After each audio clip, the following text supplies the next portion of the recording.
Sir, welcome, sir. Welcome to the class. Good morning, sir. Very good morning, sir. Welcome, sir. Thank you very much. Thank you. Thank you masters. అందరికీ నా యొక్క హృదయపూర్వక నమస్కారాలు. ఈ అవకాశం ఇచ్చినందుకు మీ అందరికీ నా ధన్యవాదాలు. గత 3 రోజులుగా మనం స్పిరిచువల్ సైన్స్ లోని కొన్ని విషయాలు మనం నేర్చుకున్నాము. ముఖ్యంగా 7 బాడీస్ అనే అంశాలలో ఒక్కొక్క బాడీ గురించి మనం ఒక్కొక్క రోజు నేర్చుకున్నాము. ఇంతవరకు 3 బాడీస్ మనం తెలుసుకున్నాం. Physical body, etheric body, astral body. అన్నమయ కోసము, ప్రాణమయ కోసము, మనోమయ కోసము 3 శరీరాలు. ఈ 3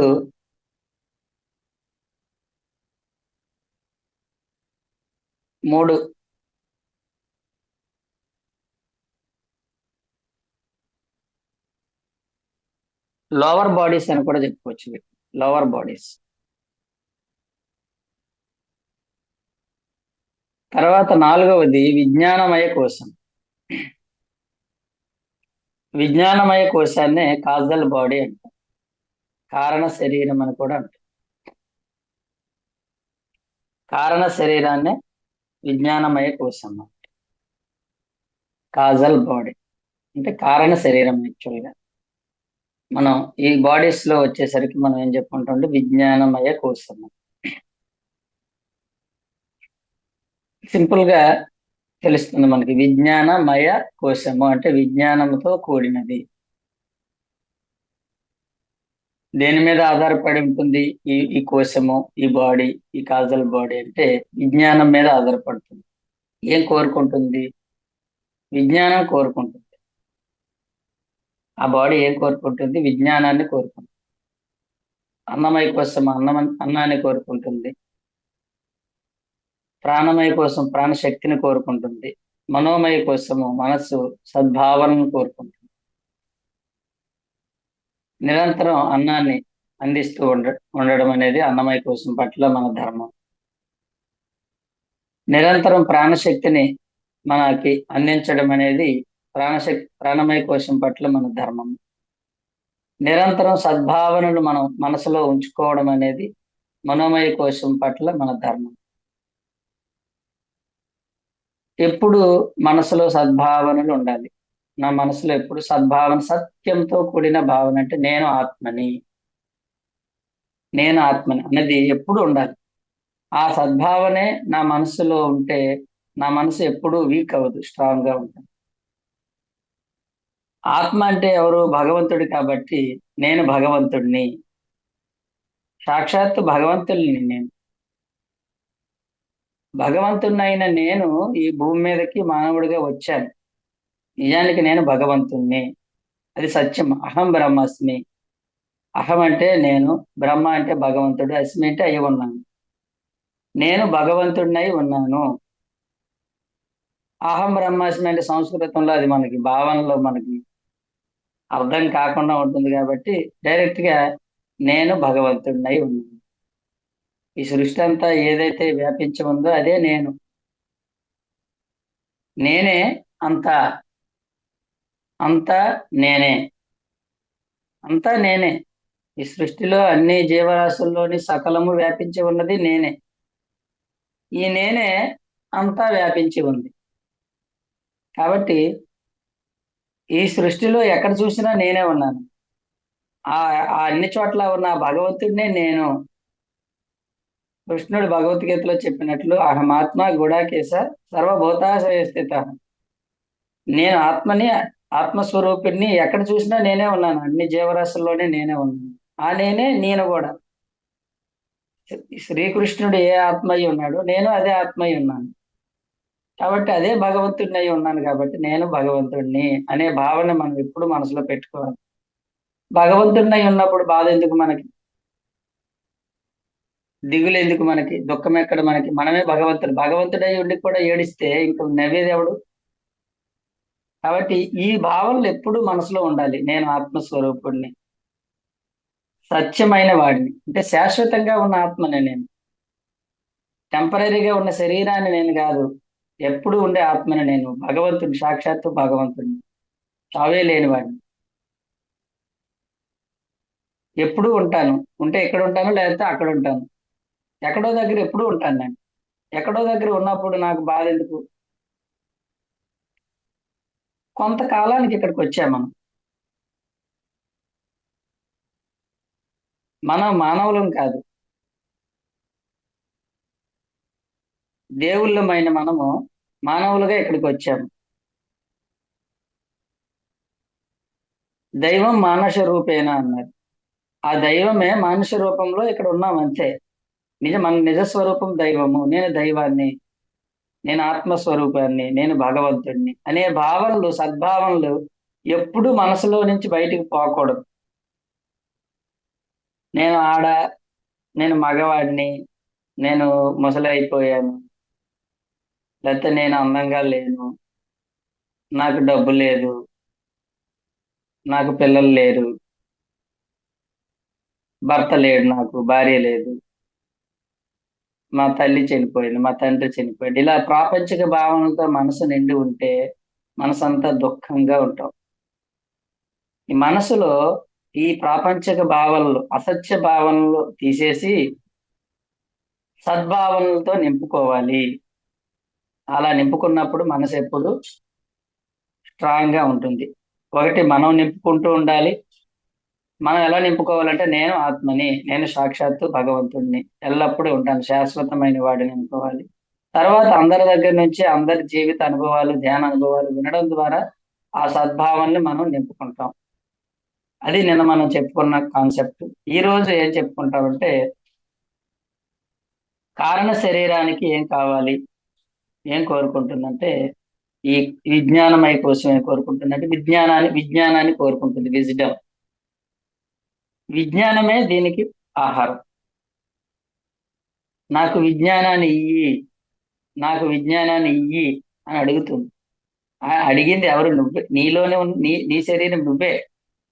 ఈ ఆకలేసినప్పుడు అన్నం పెట్టు, అన్నం పెట్టు అని ఆకలి రూపంలో ఎలా అడుగుతుందో, ఈ విజ్ఞానమయ కోసం ఏం అడుగుతుందంటే, ఏదైనా తెలుసుకో, ఏదైనా నేర్చుకో అని చెప్తుంది లోపల నుంచి. నీ లోపల నుంచి నిన్ను ప్రేరేపించేది నీ విజ్ఞానమయ కోసం. అందుకే మనకి అన్నీ ఉన్నా ఏదో నాకు వెళుతుంది, నేను ఏదో తెలుసుకోవాలి, ఇంకా ఏదో ఉంది తెలుసుకోవడానికి నా జీవితంలో, నేను అన్ని బాగానే ఉన్నాయి, డబ్బు ఉంది, ఉద్యోగం ఉంది, అన్ని ఉన్నాయి, కానీ ఏదో వెలితి, నాకు ఏదో తెలియదు, ఇంకా నేను తెలుసుకోవాల్సింది ఏదో ఉంది అన్న వెలితి మనిషిలో అసంతృప్తి ఉంటుంది. ఆ అసంతృప్తిని ప్రేరేపించేది ఎవరంటే ఈ విజ్ఞానమయ కోసమే. ఏదో తెలుసుకో, నేర్చుకో. అలా నేర్చుకోవడానికి నిన్ను ప్రేరేపిస్తుంది విజ్ఞానమయ కోశం. నువ్వు నేర్చుకుంటున్నప్పుడల్లా నిన్ను సంతృప్తి పరుస్తుంది. నువ్వు తింటున్నప్పుడల్లా నీకు సాటిస్ఫాక్షన్ ఎలా ఉంటుందో, మళ్ళీ రేపు ఆకలి మామూలే. అలాగే నువ్వు ఏదో ఒకటి నేర్చుకుంటున్నప్పుడల్లా నీ విజ్ఞానమయ కోశంలోంచి నీకు సంతృప్తి వస్తుంది. ఈ విజ్ఞానమయ కోశానికి విజ్ఞానం కావాలి. ఆ విజ్ఞానాన్ని పొందే మార్గం ఏది అంటే, విశేషమైన జ్ఞానమే విజ్ఞానం. జ్ఞానం అంటే సాధారణమైనది, విజ్ఞానం అంటే విశేషమైనది. విశేషం అంటే ఎక్కువ. నేను మొన్న చెప్పాను కదా, విషయాన్ని గురించి తెలుసుకోవడం జ్ఞానము, దాన్ని గుచ్చి గుచ్చి తెలుసుకోవడం, దాని మీద పరిశోధించి దాని లోతుల్లోకి దాన్ని తెలుసుకోవడం విజ్ఞానం అవుతుంది.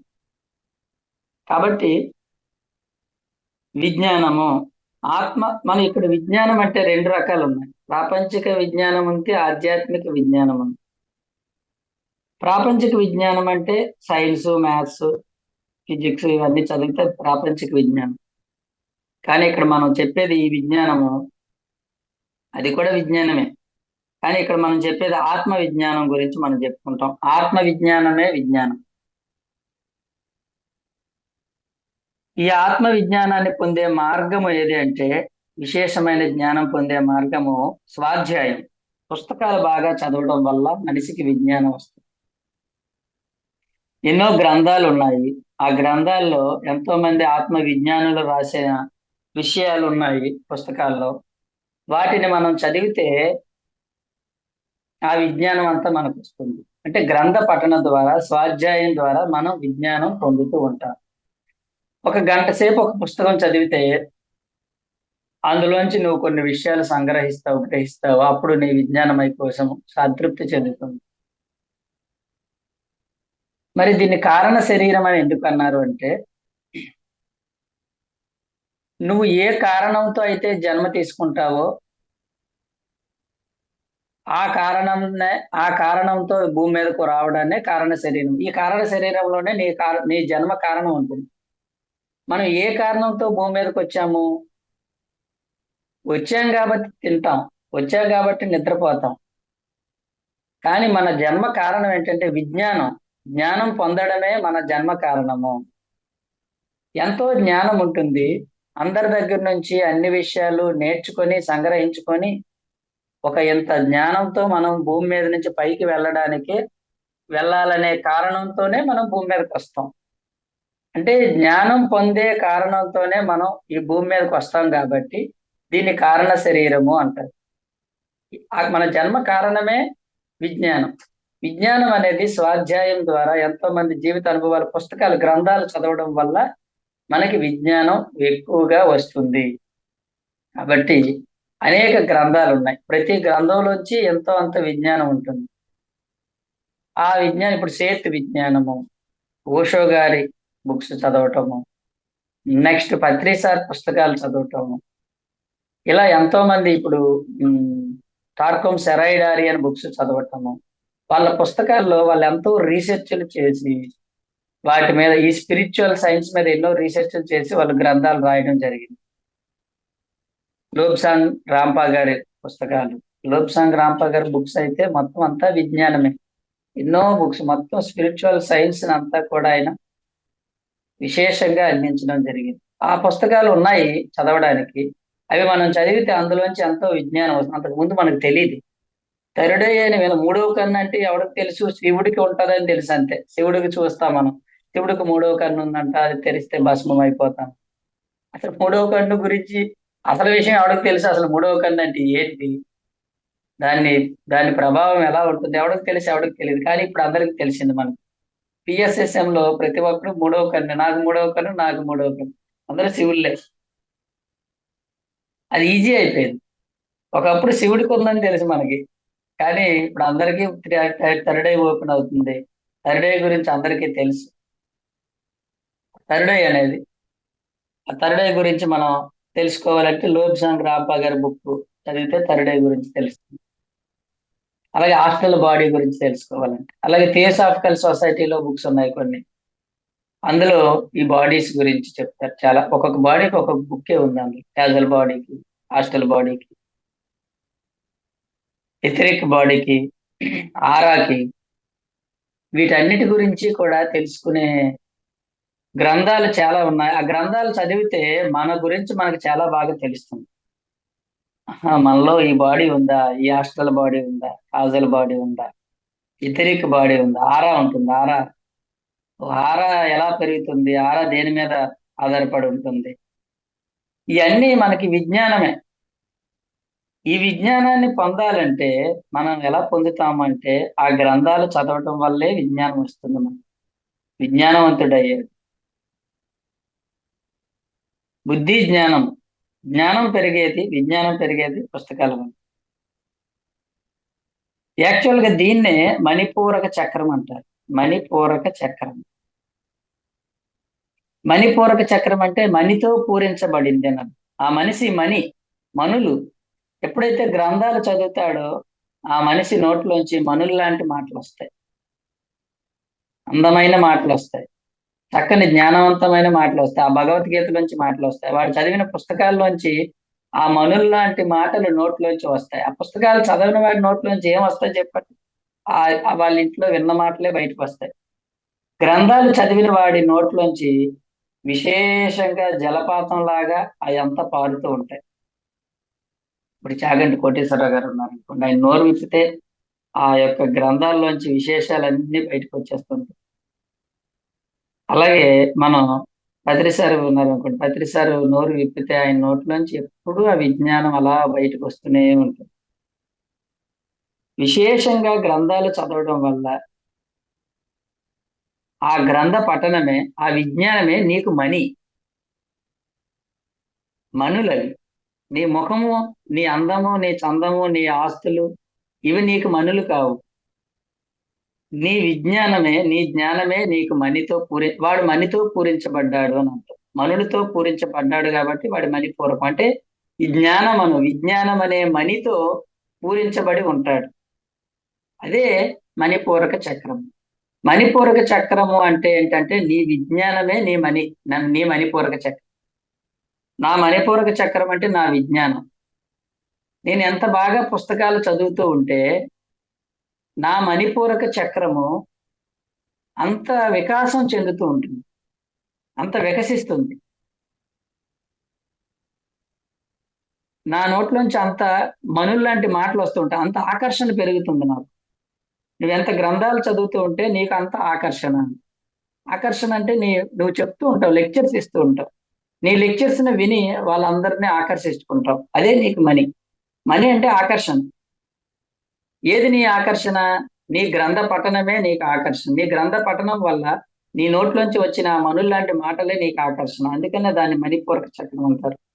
మణిపూరక చక్రం అంటే ఒక మనిషి విజ్ఞానవంతుడు కావడమే మణిపూరక చక్రం. దీన్నే విజ్ఞానమయ కోశము అని కూడా అన్నాం మనం. విజ్ఞానమయ కోశం అన్నా మణిపూరక చక్రం అన్నా ఒకటే. అన్నమయ కోశాన్నే మూలాధార చక్రము అంటారు. అన్నమయ కోశం అంటే శరీరం. మన మూలాధార చక్రం అంటే మన శరీరమే మన మూలాధార చక్రం. మూలాధార చక్రం అంటే అదేదో కింద ఉండి గిరగిర తిరుగుతుంది, పైనుండి ఇంకొక చక్రాలు అంటే లోపలేమి తిరిగే చక్రాలు కాదండి. చక్రాలని ఎందుకు అన్నారంటే ఒక్కొక్క స్థితిలో కొన్ని జన్మల పాటు తిరుగుతూ ఉంటాం మనం, పైకి కిందకి. పైకి అంటే పైలోకానికి, కిందకి అంటే కింద లోకానికి. పైకి కిందకి తిరుగుతూ ఉంటాం కాబట్టి దాని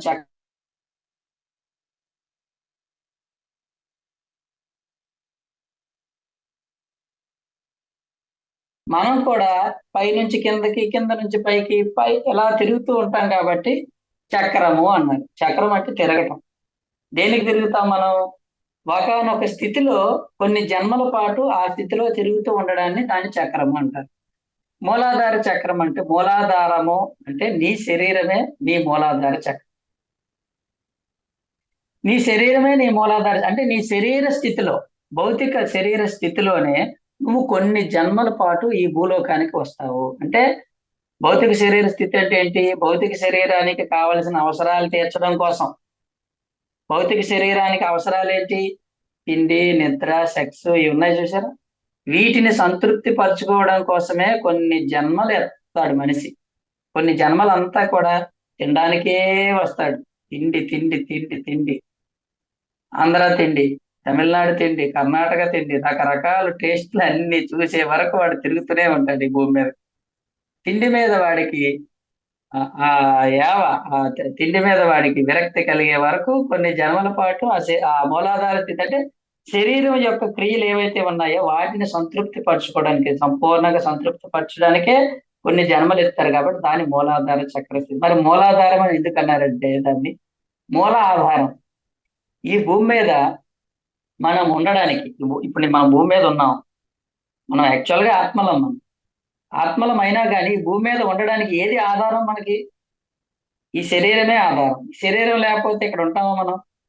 మనం ఉన్నా ఏమి లాభం లేదు, తిరగడమే గాలికి తప్ప మనల్ని ఎవడు పట్టించుకోడు, మనకేం పని లేదు ఇక్కడ. ఈ భూమి మీద మనం ఉండడానికి మనకి మూలాధారం మన శరీరమే, మన మూలాధారం, ఆధారం అది.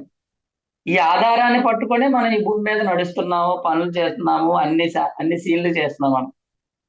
ఈ సినిమా అంతా నడుస్తుందంటే ఏది ఆధారం మనకి? ఈ శరీరమే కాబట్టి దాన్ని అందుకని మూలాధారము అన్నారు. ఈ శరీరమే మూలాధారం. శరీర స్థితిలో కొన్ని జన్మల పాటు మనం వస్తాం కాబట్టి భూమి మీదకి. దాన్ని చక్రాలు చెప్పినప్పుడు కొంచెం నీట్ గా మనం ఎక్స్ప్లెయిన్ చేసుకుందాం, మళ్ళీ డైవర్ట్ అవుతుంది కాబట్టి. మూలాధార చక్రాన్ని అన్నమయ కోశం అంటాం. అన్నము. ఓకేనండి. మణిపూరక ఈ హాస్టల్ బాడీ అంటే మనోమయ కోశాన్నే మనం ఏమంటాము? స్వాదిష్టాన చక్రము అంటాం. స్వ అధిష్టానం అంటే స్వ అంటే నేను అనేది మనసులో ఉంటుంది. దాన్నే మనోమయ కోశంలోకి వస్తుంది. విజ్ఞానమయ కోశాన్నే కాజల్ బాడీనే మణిపూరక చక్రం అనుకుంటాము. మణి మణి అంటే మణి, నీకు ఏది మణి? నీ విజ్ఞానమే నీకు మణి. నిన్ను చూసి ఎవడు మెచ్చడు, కానీ నీ మాటలు చూసి మెచ్చుకుంటారు. నీ మాటలు చూసి వావ్ చాలా బాగున్నాయండి మీరు చెప్పిన విషయాలు అని నిన్ను ఆకర్షించబడతావు నువ్వు. నీ ఆకర్షణ ఎక్కడుంది? నీ ముఖంలో లేదు. నీకంటే అందగాలు ఎంతమంది ఉన్నారు, నాకంటే అందగాలు ఎంతమంది ఉన్నారు. మన అందాలు ఎవరికైనా నచ్చవు, కానీ మన నోట్లోంచి వచ్చిన మాటలు అవే ఆకర్షణ మనిషికి. ఆ ఆకర్షణ అదే మనీ. ఆ ఆకర్షణ ఎక్కడి నుంచి వస్తుందంటే నీ నోట్లోంచి వచ్చిన ఆ సత్యవాక్కుల నుంచి వస్తుంది. ఆ సత్యవాక్కులు ఎక్కడి నుంచి వస్తాయంటే నీ గ్రంథ పఠనం నుంచి, నీ స్వాధ్యాయం నుంచి వస్తాయి. నువ్వు బాగా పుస్తకాలు చదివి భగవద్గీత బాగా చదివితే భగవద్గీత నుంచి వచ్చిన శ్లోకాలు నీ నోట్ల నుంచి వస్తుంటే అవతల వాళ్ళు ఎంత ఆకర్షించబడతావా, ఎన్ని విషయాలు తెలుసో ఈయనకి. సార్ మా పిల్లలకు కూడా నేర్పండి, మా వాళ్ళని కూడా తీసుకొస్తానండి చెప్పండి అంటాడు. చూసారు అంటే మనిషికి విజ్ఞానం కావాలి. విజ్ఞానం లేకపోతే ఆ విజ్ఞానమై కోసం ఆకలితో ఉండి ఏదో అసంతృప్తి. నాకు అన్నీ ఉన్నాయి, డబ్బు ఉంది, పేరుంది, అన్నీ ఉన్నాయి, కానీ తిండి ఉంది, నిద్ర ఉంది, అన్నీ ఉన్నాయి, కానీ ఏదో వెలితి, నాకు ఏదో తెలియదు, ఇంకా ఏదో తెలుసుకోవాలి నేను అనే అసంతృప్తి మనిషికి ఉంటుంది. ఆ అసంతృప్తి ప్రేరేపించేది విజ్ఞానమయ కోశం. కాబట్టి వెరీ సింపుల్. మనిషికి విజ్ఞానం కావాలంటే గ్రంథాలు బాగా చదవాలి, అంటే బాగా బుక్ రీడింగ్ ఉండాలి, బుక్స్ బాగా చదవాలండి మనం. అందుకని పిఎస్ఎస్ఎంలో మీరు అబ్జర్వ్ చేయండి. ఇప్పుడు 4 చక్రాలు, 4 బాడీస్ గురించి చెప్పుకున్నాం. మూలాధార చక్రం, నెక్స్ట్ చక్రాల్లోకి వెళ్ళి అన్నమయ కోశము, తర్వాత ప్రాణమయ కోశము, మనోమయ కోశము, విజ్ఞానమయ కోశం. అన్నమయ కోశానికి అన్నమయ కోశానికి అన్నం కావాలి, ప్రాణమయ కోశానికి ప్రాణశక్తి కావాలి, మనోమయ కోశానికి సద్భావనలు కావాలి, సజ్జన సాంగత్యం కావాలి, విజ్ఞానమయ కోశానికి స్వాధ్యాయం కావాలి. మీరు అబ్జర్వ్ చేయండి, పిఎస్ఎస్ఎంలో ఫుడ్ బాగా దొరుకుతుంది, పిఎస్ఎస్ఎంలో ధ్యానం విపరీతంగా ఉంటుంది, పిఎస్ఎస్ఎంలో సజ్జన సాంగత్యం విశేషంగా ఉంటుంది. ఎక్కడికి వెళ్ళినా అందరి అనుభవాలు, ఇప్పుడు జూమ్ క్లాస్ ఎందుకు పెట్టాం? అందరి అనుభవాలు వినడానికే. ఇక్కడ ధ్యానం ఉంటుంది, అనుభవాలు వింటాం, బుక్స్ గురించి కూడా మనకు ఉంటుంది. తర్వాత పిఎస్ఎస్ఎం లో విశేషంగా బుక్ రీడింగ్ ఉంటుంది. ప్రపంచంలో ఉన్న బుక్స్ అన్ని కూడా మన పిఎస్ఎస్ఎం లో ఉంటాయి. పత్రి సార్ చెప్పారు, నేనేం చేశానంటే నా గొప్పతనం ఏమీ లేదు, నేనేం చేశానంటే ప్రపంచంలో ఉన్న సద్గ్రంథాలు ఎక్కడ సత్యం ఎక్కడైతే ఉందో ఆ సత్యాన్ని అంతా కొల్లగొట్టి తీసుకొచ్చి పిఎస్ఎస్ఎం లో పెట్టాను. అదే నేను చేసిన పని రా. సాలార్జంగ్ ప్రపంచం అంతా తిరిగి అన్ని చోట్ల ఉన్న విలువైన వస్తువులను కొల్లగొట్టి వచ్చి మ్యూజియంలో పెట్టినట్టు నేనేం చేశాను, ప్రపంచంలో ఉన్న సత్యాన్ని అంతటిని తీసుకొచ్చి కొల్లగొట్టి అది తీసుకొచ్చి పిఎస్ఎస్ఎం లో పెట్టాను. అందుకని పిఎస్ఎస్ఎం లో చాలా చాలా బుక్స్ ఉంటాయి. ఆ బుక్స్ అన్ని చదవడం వల్ల మనకి ఎంతో విజ్ఞానం వస్తుంది. కాబట్టి మనం ఎవ్రీ డే ప్రతి ఒక్కరూ చాలా పుస్తకాలు బాగా చదువుకోవాలి. పుస్తకాలు నేను రెగ్యులర్ గా చాలా పుస్తకాలు చదువుతుంటానండి. ఇదిగో నా పుస్తకాలు చూపిస్తాను. ఈ ర్యాక్ అంతా బుక్స్ ఉంటాయి. ఇంకా అవతల ఇంట్లో ర్యాక్ ఉంటాయి బుక్స్. ఇంగ్లీషు, తెలుగు బుక్స్, మా ఇంట్లో అన్ని బుక్సే ఉంటాయి ఎక్కువ. అంతకుముందు నేను ధ్యానంలోకి రాకముందు అసలు పుస్తకాలు చదివేవాడినే కాదు. ఇప్పుడు ఈ ధ్యానంలోకి వచ్చిన తర్వాత బుక్ రీడింగ్ అంతా ఎప్పుడు చూసినా నా చేతిలో పుస్తకం ఉంటూనే ఉంటుంది, ఏదో పుస్తకం చదువుతూనే ఉంటాను. అలాగే అందరికీ పుస్తకాలు ఇస్తూ ఉంటాను. ఎవరైనా కొత్త వాళ్ళు ధ్యానం నేర్చుకున్న వాళ్ళు ఉంటే ముందు పుస్తకం ఇస్తాను. పుస్తకం ఇవ్వగానే వాడు పుస్తకం చదవగానే కరెక్ట్, ఇది నిజమే కదా. ఆ పుస్తకం నుంచి మనం చెప్తే ఒక విషయం చెప్తాం, పుస్తకం చదివాడు అనుకోండి తీరుబాటుగా, వాడు అందులో ఎన్నో విషయాలు చదువుతాడు, అందులో ఏదో ఒక విషయం వాడు కనెక్ట్ అవుతుంది. అబ్బా ఇదా నా డౌట్ ఎప్పటి నుంచో ఉంది, తీరింది, ఇదేదో బాగుంది, నాకు ఇదేదో తెలుసుకోవాలని ఉంది అని చెప్పి మన దగ్గరికి వస్తాడు. మనము ధ్యానం వల్లే కాదు, స్వాధ్యాయం వల్లే కాదు, ఏ విధంగా మనం అవతల వాళ్ళు మన దగ్గరికి చేరుతారో చెప్పలేము. కాబట్టి మనం బుక్స్ చదువుతూ ఉండాలి. అలాగే మన దగ్గర ఉన్న పుస్తకాలు అందరికీ ఇస్తూ ఉండాలి. ఆ పుస్తకం ఇచ్చినప్పుడు ఆ పుస్తకం వాడు కాకపోతే వాళ్ళ ఇంట్లో వాళ్ళు ఎవరో ఒకరు చదువుతారు. వాళ్ళు ఎవడైతే ఆకలి ఉందో, ఇప్పుడు వంట చేసాం అనుకోండి, హోటల్ వాడు ఏం చేస్తాడు? వంట చేసి రెడీగా పెడతాడు. ఎవడొస్తాడు వాడికి తెలుసా? హోటల్కి తెలియదు. వంట చేసి రెడీగా పెడితే ఆ హోటల్కి ఎవడ ఆకలి ఉంటే వాడు వచ్చి తింటాడు ఆర్డర్ చేసినట్టు. మనం పుస్తకాలు ఇస్తూ ఉంటే, పంచుతూ ఉంటే, మనం ఇచ్చిన వాడు తీసుకోకపోవచ్చు, చదవ అవసరం లేకపోవచ్చు, ఎవడికో అవసరం అవుతుంది, వాడి దగ్గరికి చేరుతుంది ఆ పుస్తకం. వాడి దగ్గర చేరి అది చదివిన తర్వాత వాడు, అయ్యా నాకు ఇదే కావాలి, నేను ఎప్పటి నుంచో వెయిట్ చేస్తున్నాను. ఇలాగే నాకు లైఫ్ లో ఇలాగే జరిగింది. నేను ధ్యానంలోకి రాకముందు మా ఫ్రెండ్ రూమ్కి వెళ్ళాను నేను. వాళ్ళందరూ స్టూడెంట్స్. రూమ్కి వెళ్తే అక్కడ ధ్యాన ఆంధ్రప్రదేశ్ అనే బుక్ ఉంది. ఆ పుస్తకాలు మూలలో పడి ఉంది. మడత పెట్టి ఇలా గట్టిగా నొక్కి పెట్టి మడత పెట్టి మూల పడేసిరే ఉంది. నేను ఎందుకు తీసాను? అది తీశాను. తీగానే నాకు అనిపించింది, ఇది బాగుంది పుస్తకం అని చెప్పేసి వాళ్ళని ఎవరు అడగకుండానే నా దగ్గర తెచ్చుకొని నేను ఇంట్లో పెట్టేసుకున్నాను. ఆ బుక్ షెల్ఫ్ లో పడేశాను. పడేసిన తర్వాత 2 సంవత్సరాలకి ఎప్పటికో నేను ఈ ధ్యానంలోకి రావాలన్న తపన ఎక్కువైపోయి, ఏదో చదవాలి, ఏదో నేర్చుకోవాలని తపనతో ఒక రోజు రాత్రి ఏదో చదువుదామని తీస్తే ఆ బుక్ దొరికింది. అప్పుడు దొరికింది నాకు ధ్యానం. అప్పటి నుంచి ధ్యానం ఎక్కడ నేర్పిస్తారు, ఇది పిరమిడ్ ధ్యాన కేంద్రం ఎక్కడ ఉందని వెతుక్కుంటూ వెళ్ళి అక్కడి నుంచి ధ్యానం పట్టుకొని, అక్కడి నుంచి పట్టుకొని తీగలాగితే డొంకంతా కదిలినట్టు ఆ మ్యాగజైన్ ద్వారా మొత్తం PSSM లోకి వచ్చి ఇవన్నీ నేర్చుకోవడం అనేది జరుగుతుందండి. అంటే ఏమైంది, ఆ బుక్ అది ఎవడికో వేస్ట్ పక్కనే పడేశాడు, అది నాకు ఉపయోగపడింది. ఆ వాడికి ఎవడో ఇచ్చాడు, అది ఎక్కడి నుంచి ఎక్కడికి చేరింది చూడండి. అది ఎన్నో చేతులు మారి ఆ రూమ్ లోకి వెళ్ళి అక్కడి నుంచి నా వరకు వచ్చిందంటే అది నాకు అవసరం కాబట్టి నా దగ్గరికి వచ్చింది. మిగతా వాళ్ళకి అది ఎవరికి యూజ్లెస్. వాళ్ళకి అక్కర్లేదు, మూల పడేశారు అది. మనం కూడా అంతే. బుక్స్ ఇస్తూ ఉంటే, మనం చదివిన పుస్తకాలను ఇస్తూ ఉంటే అది ఎక్కడెక్కడికో చేరి కొంతమంది మనం వింటాం. ఎక్స్పీరియన్స్ ఒక మాస్టర్ అయితే చెప్పాడు, నా పేరు మర్చిపోయాను కానీ, ఉమ్, కర్నూలులో ఎవరో మాస్టర్ ఆయన అంటండి, పకోడీ తింటుంటే ఆ పకోడీ కట్టిన ఆ పేపర్ చూసారు, అది పాంపులెంట్, ధ్యానం పాంపులెంట్ అండి. పకోడీ తింటూ తింటూ పేపర్ మీద చూసి ధ్యానం ఉంది. ఆ పకోడీ తిన్న తర్వాత ఆ పాంప్లెట్ లో ఇదిగో పిరమిడ్ ధ్యాన కేంద్రం కర్నూలు అని చదివి దాన్ని చూసి వెళ్ళిపోయాడంటే అంతే. వెళ్ళిపోయి పత్రిసారి కోసం 2 రోజులు అక్కడే వెయిట్ చేశాడండి. చూడండి ఎక్కడి నుంచి వెళ్ళిందో. అంటే ఆ పాంప్లెంట్ ద్వారా వాడికి నేర్చుకోవడం జరిగింది.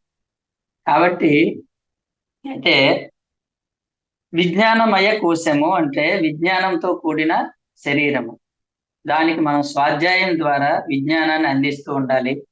నిరంతరం బుక్ రీడింగ్ ఏ రోజు మానకూడదు. మనం ప్రతిరోజు ఏదో ఒక కొత్త పుస్తకాన్ని చదువుతూ కొత్త విషయాన్ని రోజుకి ఎంతైనా తెలుసుకోవాలి. మనం రోజుకు ఒక భగవద్గీత శ్లోకమైనా నేర్చుకోవాలి. అలా మనం ఎంతో కొంత విజ్ఞానాన్ని అందిస్తూ ఉండాలి మనకి. ఈ ఇన్ని శరీరాలు ఎందుకు పెట్టారండి? ఈ భగవంతుడు సృష్టించిన సృష్టికర్త ఎందుకు ఇవన్నీ పెట్టాడంటే, ఆత్మ ఎదగాలంటే అనేక కోణాల్లోంచి ఎదుగుతుంది. ఉన్నతిని పొందడానికి అనేక కోణాలు. ఈ అన్నమయ కోశానికి అనేక రకాల కార్బోహైడ్రేట్స్, ప్రోటీన్స్, విటమిన్స్, మినరల్స్ ఎలాగ డిఫరెంట్ గా కావాలో ఆత్మ కూడా అనేక కోణాల నుంచి ఎదగాలి.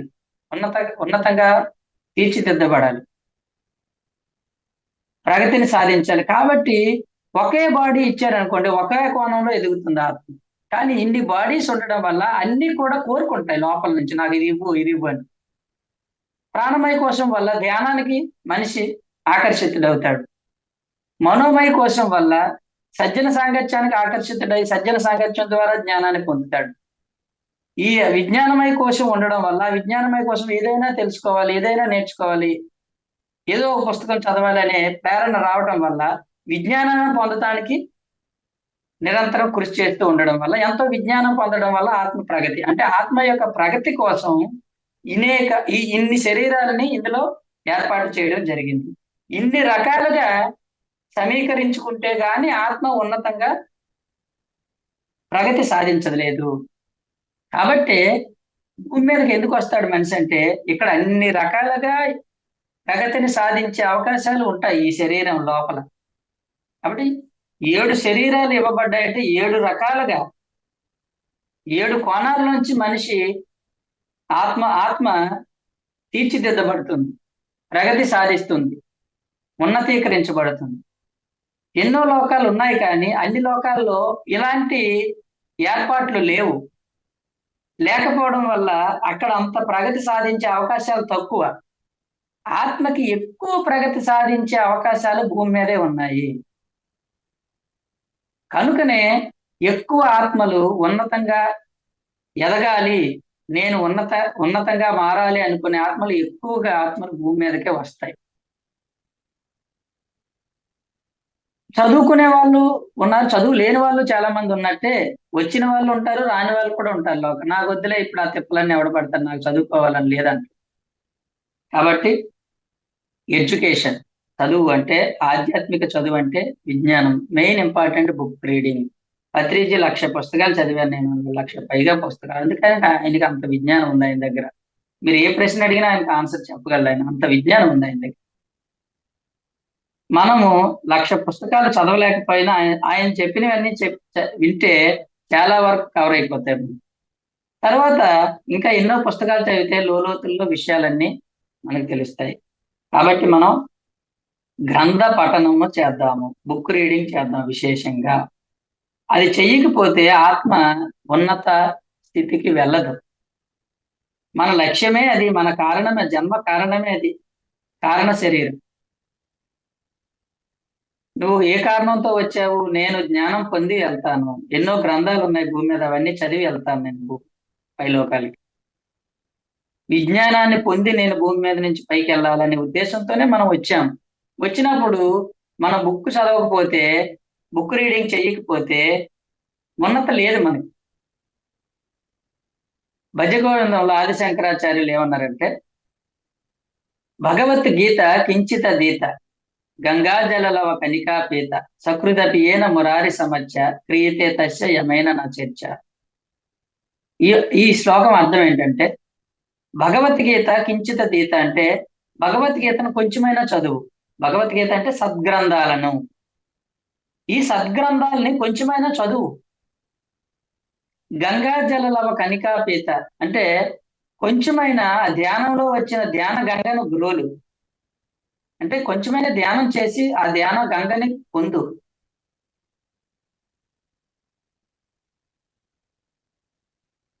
సకృదపి ఏన మురారి సమచ్చ. మురారి అంటే ఎన్లైటెండ్ మ్యాన్, జ్ఞానం ఉన్నవాడు, సత్యం తెలిసిన వాడితో కొంచెమైనా సమర్చించు, అంటే చర్చించు, మాట్లాడు. ఆ జ్ఞానం ఉన్నవాడి దగ్గర కూర్చొని ఏదో ఒక ప్రశ్న వేసి వాళ్ళు చెప్పిన మాటలు విను, అంటే సజ్జన సాంగత్యం చెయ్యి. అంటే ఆయన చెప్పిన 3 విషయాలు ఏంటంటే, కొంచెమైనా స్వాధ్యాయం చెయ్యి, కొంచెమైనా ధ్యానం చెయ్యి, కొంచెమైనా సజ్జన సాంగత్యం చేస్తే క్రియతే తస్య యమేన నా చర్చ. అంటే ఇలా ఈ 3 గనక నువ్వు చేస్తే, యమైన అంటే చనిపోయిన తర్వాత నా చర్చ, నీతో ఎవడు డిస్కషన్ పెట్టడు. పైలోకాల్లో ఎవడు డిస్కషన్ పెడతాడు ఎవరితో? ఈ 3 చేయకపోతే నువ్వు ఎందుకు వెళ్ళావు, ఏం చేసి వచ్చావు, అసలు ఏ కారణంతో వెళ్ళావు? నువ్వు జ్ఞానం పొందుతానని వెళ్ళినప్పుడు వెళ్ళిన వాడివి కనీసం కొంచెమైనా చెయ్యాలి కదా. ఇప్పుడు మిగతావన్నీ చేసేవారు అయితే కొంచెమైనా నా భగవద్గీత సద్గ్రంథాలను చదవాలి కదా. వాటి కోసమే కదా నువ్వు వెళ్ళావు భూమి మీదకి. కొంచెమైనా ధ్యానం చెయ్యాలి కదా, ధ్యాన గంగను పొందాలి కదా, ధ్యానం కోసమే కదా నువ్వు వెళ్ళావు భూమి మీదకి. ఎంతో మంది సత్పురుషులు ఉన్నారు, ఎంతో మంది సత్యం తెలిసిన వారు ఉన్నారు, వాళ్ళ మాటలు వినిపించుకోవాలి కదా నువ్వు. సజ్జన సాంగత్యం కొంచెమైనా చెయ్యాలి కదా, ఒక క్లాస్కైనా వెళ్ళాలి కదా, క్లాసులు వినాలి కదా. వాళ్ళేమో పెట్టారు, ఎంతో కష్టపడి ఎంతో డబ్బులు ఖర్చు పెట్టి క్లాసులు పెట్టినప్పుడు నువ్వు మీ ఇంటి పక్కనే మీ ఊర్లోనే జరుగుతున్నప్పుడు ఎందుకు వెళ్ళలేదు నువ్వు క్లాస్కి? నీకు తెలుసు కదా, నీకు పాంప్లెంట్ వచ్చింది కదా, నువ్వు చూసావు కదా బ్యానర్, ఎందుకు వెళ్ళలేదు అని గుచ్చి ప్రశ్నలు అడుగుతారు వాళ్ళు. నువ్వు తినడానికి, తిరగడానికి, ఎంజాయ్ చేయడానికి వెళ్ళావా? పిల్లల్ని కనడానికి వెళ్ళావా? ఇదే నువ్వు చేసింది? ఇందుకోసం వెళ్ళావు? నువ్వు ఏ కారణంతో వెళ్ళావు? ఎందుకు చేయలేదు ఈ 3 అని బండబూతులు తిడతారు. వాళ్ళకి బూతులు వచ్చలేదు నాకు తెలియదు, కానీ మన స్కూల్లో టీచర్ తిడతారు చూసారా, ఎందుకు నువ్వు చదవట్లేదు, ఎందుకు రాయట్లేదు, ఏం చేస్తున్నావు, నువ్వు బేవర్స్గా తిరుగుతున్నావు అని చెప్పి టీచర్లు ఎలా తిడతారు, అక్కడ వాళ్ళు టీచర్లు అండి వాళ్ళు. మన ప్రగతే వాళ్ళకి కావాలి. స్కూల్లో టీచర్లు ఎందుకు తిడతారు? మనం వాళ్ళకి పుట్టలేదు కానీ ఎందుకు తిడతారు? మన ప్రగతే వాళ్ళకి కావాలి. ఈ విద్యార్థి ప్రగతే టీచర్లకు కావాలి. టీచర్లు ఎప్పుడు మన ప్రగతిని కోరుకుంటారు. నువ్వు చదవకపోతే నిన్ను తిడతారు, దండిస్తారు కూడా. అలాగే ఆ టీచర్లు నిన్ను తిడతారు. పైలోకాలకు వెళ్ళినప్పుడు నువ్వు ఈ 3 చేయకుండా వెళ్తే, బాగా చదివిన స్టూడెంట్ ఎందుకు తిడతాడు? టీచర్ మెచ్చుకుంటాడు, వెరీ గుడ్, పోన్లేరా నీకు కనీసం 60 వచ్చాయి, ఈసారి ప్రయత్నించు 70కి 80 కంటే. 90 100 వచ్చేవాడిని ఏమండు, ఒక 50 వచ్చినాయి అనుకో, కనీసం 5 6 మార్కులు వచ్చిన వాడిని ఎలా తిడతారు చెప్పండి? 0 వచ్చిన వాడి పరిస్థితి ఏంటి చెప్పండి?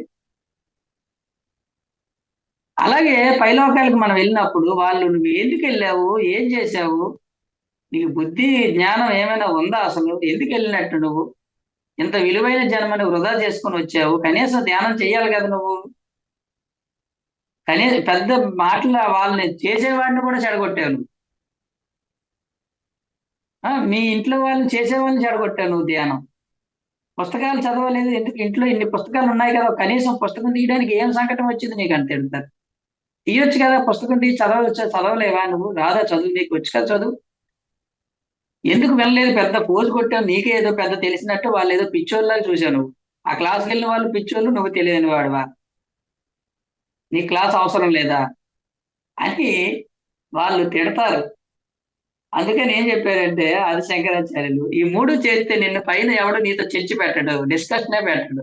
ఓకే సార్, నేను ధ్యానం చేశానండి, కొంచెం పుస్తకాలు అవి చదివానండి, కొన్ని క్లాసులు విన్నానండి, చాలా విషయాలు తెలిసాయి, నాకు సత్యం తెలిసింది, కొంచెం సజ్జన సాంగత్యం చేశాను, కొన్ని విషయాలు మొత్తానికి నాకు దాని విలువ తెలిసింది, ఎక్కువ చేయలేదు కానీ దాని విలువ తెలిసిందంటే ఓకే వెరీ గుడ్, కొంచెం విలువ తెలిసింది, నెక్స్ట్ ఇంప్రూవ్ అవుతులే అని చెప్పి సరే వెళ్ళు అంటారు.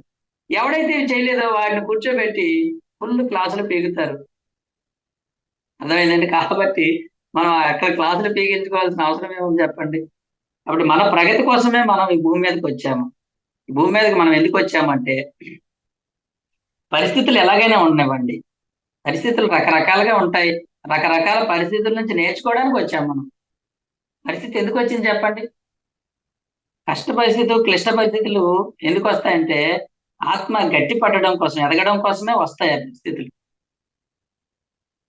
మా ఇంట్లో అన్ని ఇబ్బందికరంగా ఉన్నాయండి, ఆర్థికంగా బాగోలేదు, అనారోగ్యాలుగా ఉన్నాము, ఈ పరిస్థితుల వల్ల నేను చాలా నలిగిపోతున్నాను. నువ్వు ఎంత నలిగితే అంత ఎదుగుతావు, గుర్తుపెట్టుకోండి.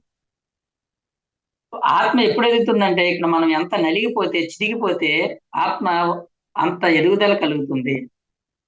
ఇక్కడ సుఖంగా ఉండి మనిషి ఏం కోరుకుంటాడు, నాకు సుఖాలు కావాలి, ఆనందాలు కావాలి అనుకుంటుంది. నిజమే, సుఖం బాగానే ఉంటుంది, కానీ సుఖాలు ఉన్నంత మాత్రాన్ని నువ్వేం ఎదగవు. నీ పూర్ణాత్మ నీకు చాలా కష్టాలు పెడుతుంది. నీ కష్టాలు పెట్టేదే నీ పూర్ణాత్మ, నిన్ను కష్టాల్లోకి తీసుకెళ్తుంది, రకరకాల అనుభవాలని ఇవ్వడానికి, నిన్ను గట్టి చేయడానికి, గట్టిపరచడం చేయడానికి, నిన్ను గట్టిపరిచే ప్రయత్నం చేస్తుంది నీ పూర్ణాత్మ. అందుకని నిన్ను రకరకాల కష్టాల్లోకి, ఆ బాధల్లోకి, ఆ పరిస్థితులను నీకు క్రియేట్ చేస్తుంది. నువ్వు అవి చూసి చెల్లించిపోయి, భగవంతుడా నాకు ఎందుకు ఈ కష్టాలు వచ్చినా, నా కష్టాలు పోయేలా చూడు తండ్రి అని నువ్వు మొక్కుతావు. ఎవరిని? నీకు ఎవడిచ్చాడు? వాడినే. ఈ ఇచ్చిన కష్టాలు ఇచ్చేవాడు ఎవడు? అట్నే ఇచ్చాడు, అనుభవించు, చూడు, గట్టిపడు అని చెప్పి ఆయనే ఇచ్చినప్పుడు మళ్ళీ ఎవరిని అడుగుతున్నాం మనం? భగవంతుడిని అడుగుతున్నాం. ఆయన నవ్వుకుంటాడు, ఇచ్చిందే నేనైతే మళ్ళీ నన్ను తీసేయమంటాడు. కాబట్టి గుర్తుపెట్టుకోండి, మన పూర్ణాత్మే మనకు అనేక రకాల పరిస్థితులు కనిపిస్తుంది, కల్పించనివ్వండి, ఏవైనా పరిస్థితులు రానివ్వండి. మనకి ఎలాంటి పరిస్థితులు వచ్చినా సహనమే ప్రగతి.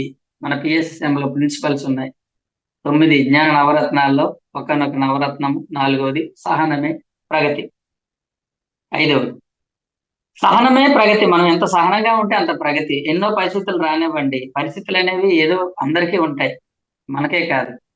కానీ మన జన్మ లక్ష్యం ఏంటంటే జ్ఞానవంతులం అవటం, విజ్ఞానవంతులం అవటం. ఆ విజ్ఞానవంతులం అవడానికి చక్కగా గ్రంథాలు చదవాలి, తర్వాత అందరి దగ్గర సజ్జన సాంగత్యం చెయ్యాలి. ఎన్నైనా ఉండనివ్వండి, సమస్యలు ఉండనివ్వండి, వచ్చే వాళ్ళు వస్తూ ఉంటారు, వెళ్ళే వాళ్ళు వెళ్తూ ఉంటారు. మనము వచ్చాము వెళ్ళిపోమా చెప్పండి? చనిపోవటంలో మనం బాధ ఉంది, దుఃఖం ఉంది అంటే మనకి దాని మీద సరైన అవగాహన ఇంకా లేదని అర్థం. గుర్తుపెట్టుకోండి. ఏదైనా విషయంలో నీకు దుఃఖం ఉంది అంటే దాని అర్థం ఆ విషయంలో నీకు అజ్ఞానం ఉంది అని అర్థము. ఏదైనా ఒక విషయంలో నీకు దుఃఖము ఉంది అంటే ఆ విషయంలో నీకు అజ్ఞానం ఉందని లెక్క. అక్కడ దుఃఖము ఈజుక్వల్ టు అజ్ఞానము. ఆ అజ్ఞానాన్ని పోగొట్టుకోవాలి, విజ్ఞానాన్ని పొందాలి మనం. మరణం గురించి మా ఇంట్లో ఎవరో చనిపోతే మనం దుఃఖిస్తున్నామంటే ఆ దుఃఖము ఎందుకు వచ్చిందంటే ఆ విషయంలో నీకు అజ్ఞానం ఉంది. మన కళ్ళ ముందే అందరూ శరీరం వదిలిపెడుతున్నప్పుడు అది ఎప్పుడైనా చనిపోవచ్చు మనిషి. పుట్టిన మనిషి 2 గంటల్లో చనిపోవచ్చు, 2 రోజుల్లో చనిపోవచ్చు, 2 నెలల్లో చనిపోవచ్చు, 2 సంవత్సరాల్లో చనిపోవచ్చు, 20 సంవత్సరాల్లో చనిపోవచ్చు, 50 సంవత్సరాల్లో చనిపోవచ్చు, 80లో చనిపోవచ్చు, 100లో చనిపోవచ్చు. అది ఎప్పుడైనా చనిపోవచ్చు. శరీరాన్ని ఎప్పుడు వదిలిపెట్టడానికి దానికి లిమిట్ లేదు. పుట్టినవాడు మరణం తప్పదు. ఆ మరణం అనేది వెంటనే రావచ్చు. అలాగే మరణించిన వాడికి మళ్ళీ జన్మ తప్పదు. ఆ మరణించిన వాడు మళ్ళీ ఎప్పుడు జన్మిస్తాడు? 2 రోజుల్లో జన్మించవచ్చు, 2 సంవత్సరాల్లో జన్మించవచ్చు, 20 సంవత్సరాల తర్వాత జన్మించవచ్చు, లేకపోతే 100 సంవత్సరాల తర్వాత జన్మించవచ్చు. ఎప్పుడైనా ఖచ్చితంగా మళ్ళీ జన్మిస్తాడు. పుట్టిన వాడికి మరణం ఎలా ఉంటుందో మరణించిన వాడికి జన్మ కూడా అలాగే ఉంటుంది. మళ్ళీ జన్మించడం తథ్యము. ఈ సత్యాలన్నీ మనం వంట పట్టించుకోకపోవడం వల్ల, అవగాహన లేకపోవడం వల్ల మనకు అక్కడ దుఃఖం ఉంది. మనకి తెలిసే వచ్చాము ఈ భూమి మీదకి. నేను ఎప్పుడో ఒకప్పుడు శరీరాన్ని వదిలిపెట్టేయాల్సిందే. ఖచ్చితంగా వదిలిపెట్టేస్తాం. ఆ వదిలిపెట్టే లోపు నేను ఎంత పొందాలో, ఎంత నేర్చుకోవాలో, ఏమేమి అనుభవించాలో అవన్నీ అనుభవించి తీరుతాను అని చెప్పి మనం వచ్చాము. పుట్టక ముందు తెలిసే వచ్చాము. తెలవకుండా వచ్చామేంటండి మనం? ఎవరికి తెలియదు చెప్పండి ఇక్కడ? మనందరికీ తెలుసు. నేను మళ్ళీ శరీరాన్ని వదిలిపెట్టేస్తాను, చనిపోతాను అని తెలిసే మనం ఈ శరీరంలోకి వచ్చినప్పుడు మళ్ళీ దానికోసం దుఃఖిస్తున్నాం అంటే అది అజ్ఞానమే కదా. కాబట్టి మనం ఇవన్నీ బాగా వంట పట్టించుకోవాలంటే బాగా పుస్తకాలు చదవాలి, బాగా వినాలి. పత్రిజీ కాన్సెప్ట్స్ బాగా వినాలండి అందరండి. పత్రి సార్ కాన్సెప్ట్స్ ఎంత బాగా వింటే మనలో అంత దుఃఖం పోతుంది. ఆయన కాన్సెప్ట్స్ అన్ని కూడా మనకి ఎక్కడైతే అజ్ఞానం ఉందో అక్కడే డైరెక్ట్ పాయింట్స్ ఉంటాయి ఆయన దగ్గర. అంత సూటిగా చెప్పిన వాళ్ళు నాకైతే ఎవరు కనబడలేదు. మిగతావన్నీ ఉంటాయి, గ్రంథాలన్నీ అలా అలా అలా చెప్తూ ఉంటారు కానీ పత్రిజీ అన్నీ కూడా డైరెక్ట్ పాయింట్స్. అవి డైరెక్ట్ గుచ్చుకోవాల్సిందే. ఎక్కడ అజ్ఞానం ఉందంటే అక్కడ హరించిపోవాల్సిందే అజ్ఞానం అక్కడ. అంత డైరెక్ట్ గా ఉంటాయి ఆయన మాటలు. కాబట్టి ఎక్కువగా సార్ కాన్సెప్ట్స్ వినండి. నేను ఎక్కువ ఆయన కాన్సెప్ట్స్ వింటాను. అవి వంట పెట్టించుకోవడానికి, అవి జీర్ణించుకోవడానికే ప్రయత్నం చేస్తాను. ఎందుకంటే ఆయన సంపూర్ణ సత్యాన్ని గ్రహించిన మనిషి ఆయన. కాబట్టి ఆయన్ని మనం ఫాలో అవ్వాలి, ఆయన వినాలి. ఎన్నో కాన్సెప్ట్ చెప్పారు ఆయన లాక్డౌన్స్ లోనే, ఆ టైంలోనే. కాబట్టి మనం దుఃఖం ఉంది అంటే అజ్ఞానం ఉందని లెక్క మన దగ్గర.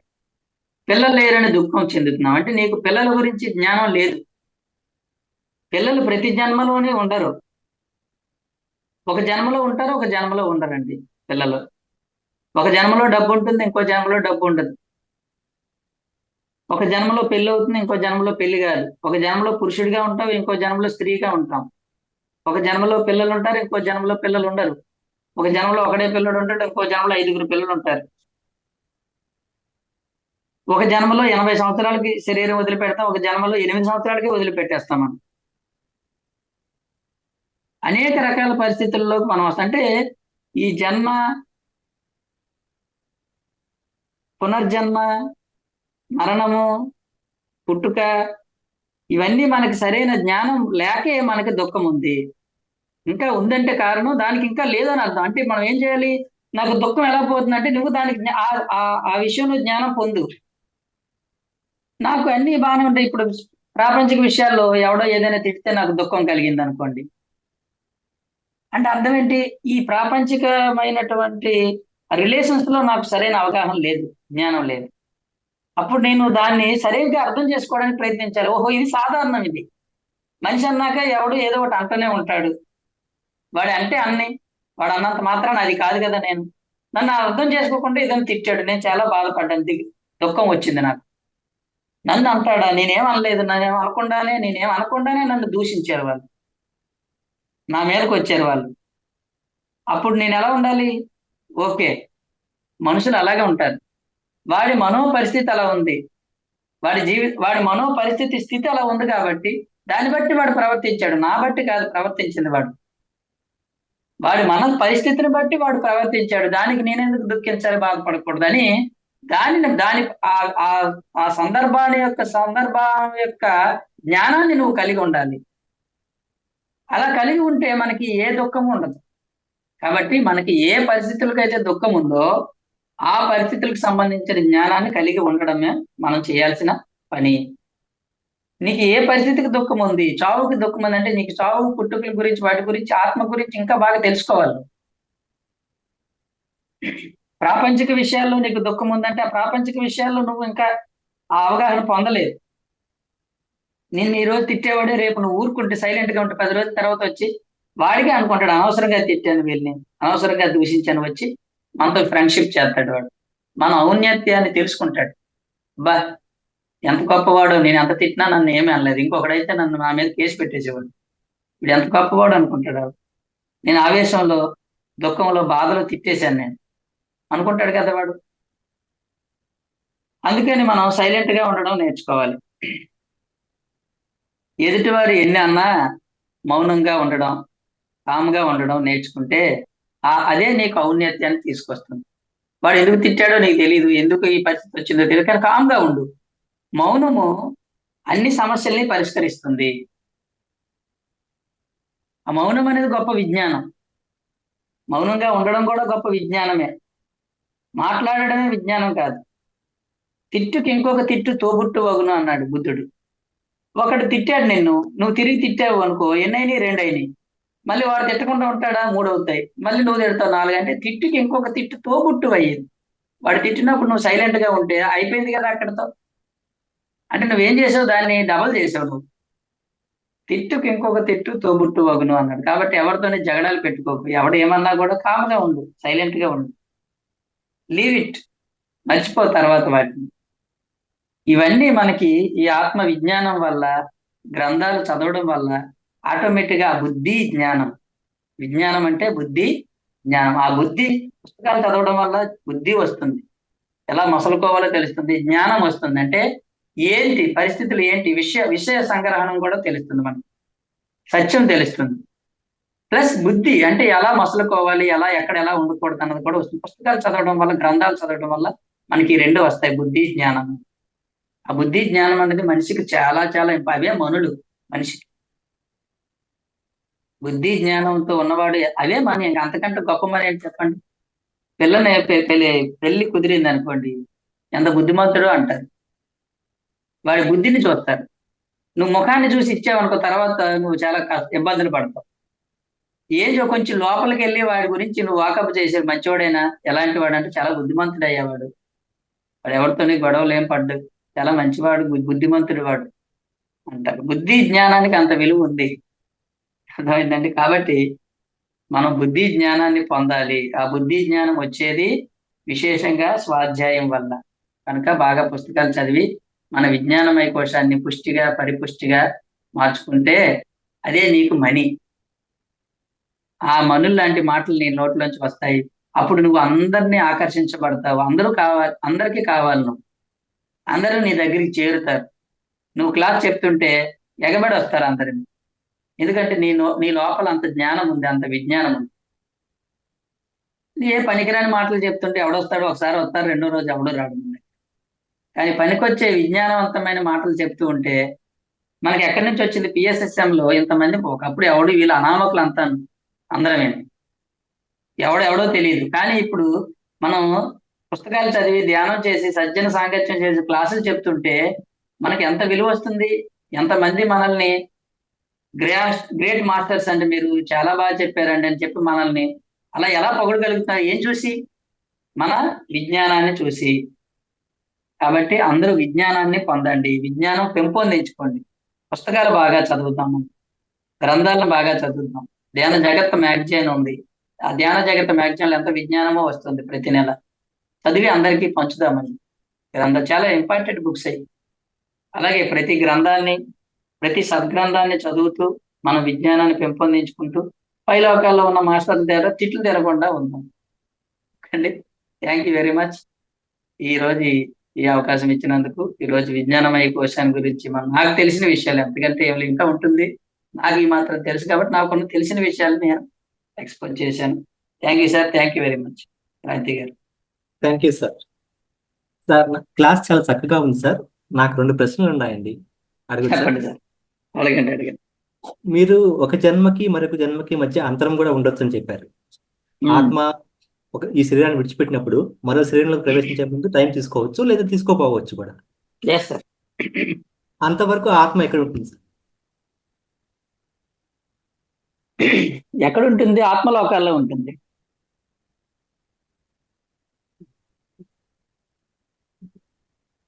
ఆత్మలోకాలకు వెళ్తుంది సార్. వెళ్ళి వస్తుంది. ఎంతసేపు సార్ రావటం? Okay sir. ఇంకొక కళ మీరు చెప్పారు క్లాస్ లో, చెప్పండి చెప్పండి. పైలోకాలకు వెళ్ళినప్పుడు అక్కడ ఆ ఆత్మ లేదా జీవుడు మనం ఆధ్యాత్మిక జ్ఞానాన్ని చేసాడా లేదా అని చెప్పి చూస్తున్నారు కదా, అది ఎవరు చేస్తారు ఆ పని? ఎవరు చూస్తారు? మన పూర్ణాత్మ ఉంటుంది. మనకి ఇక్కడ ఎవరైతే గైడ్ చేస్తారో మాస్టర్స్ ఉంటారండి. గ్రూప్ ఆఫ్ ఎల్డర్స్ అని ఉంటారు. మనం ఈ జన్మలోకి రావడానికి మనకి గైడ్ చేసే మాస్టర్స్ గ్రూప్ ఆఫ్ ఎల్డర్స్ అంటారు వాళ్ళు.